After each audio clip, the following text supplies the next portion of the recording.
Hi everybody, welcome to Ed Listen YouTube channel, and my name is Bjorn Barrett, and today I want to talk about Google Classroom and just kind of a quick overview um, about what it is and what it isn't.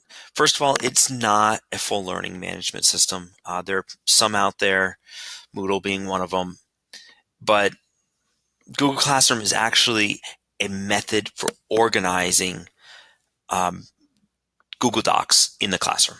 I used to actually, before Google Classroom, I had an add-on that was called G-Class Folders that helped thousands of teachers do this. It helped them organize their classroom.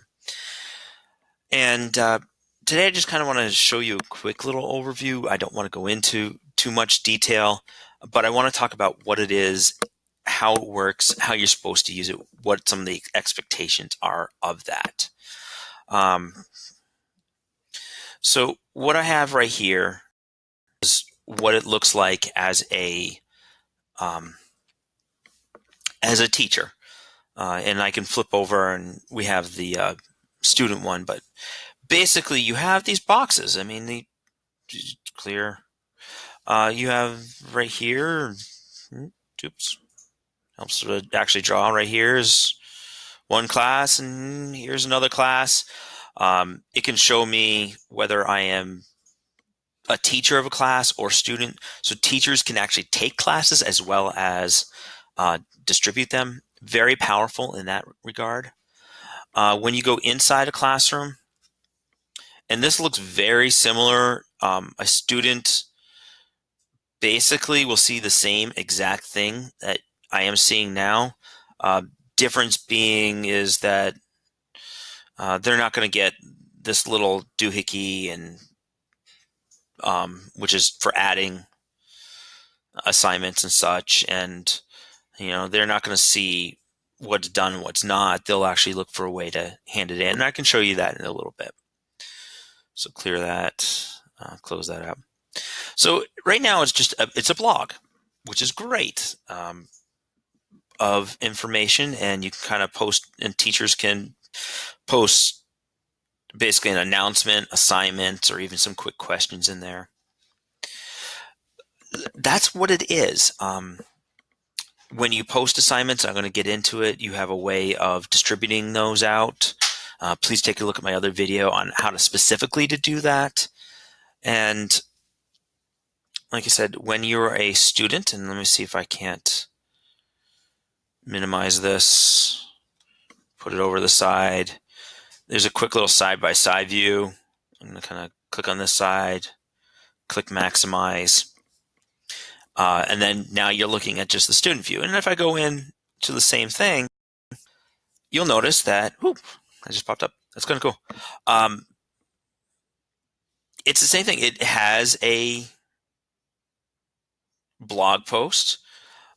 Here's an assignment that I actually completely did, and here's another one that I'm not done, and I can type in here, what's your answer?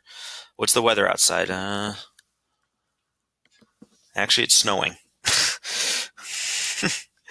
And then I can submit and submit, and you look that now my assignment is done. I mean, it's as easy as that, and I can add other things, add your own information. I'm going to open it up, and here I can either take the one that's right there and turn it in, or I can add other Google Docs or files, and once I turn it in, it's marked as done. So it's that back and forth that you get between the teacher. It actually tries to mimic handing in paper a lot.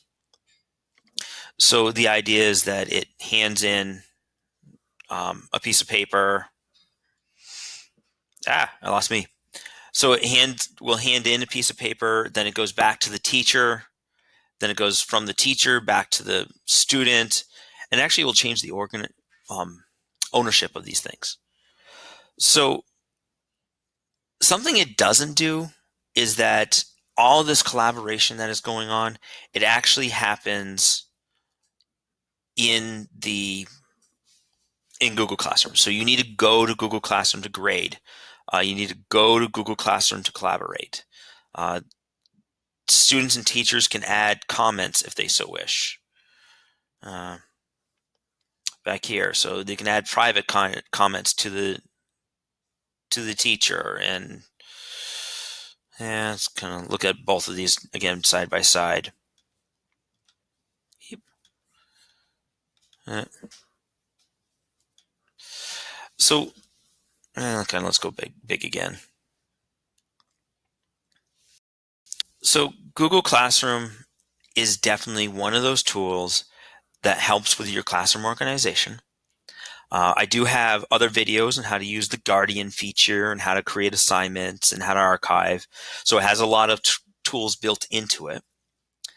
And yeah, I mean, it's a great tool. At the school where I work at, I gave a half an hour preview, optional training at the beginning of the year, and it took off. And the cool thing about it is that students were the ones that started asking the teachers. So one teacher was using it, and then the students would go to a different class and they'd be getting these assignments, and the teachers would actually start asking the students. The students would start asking the teachers to, do you have a Google Classroom? Because this is how I want to see my assignments. And it took off, and it was a student-led takeoff, which was one of the best ways to do it. So please check out my other Google Classroom videos, and I'll keep adding to them with all the different features. I do have a playlist going on, so check it out. Thank you very much, and never stop learning.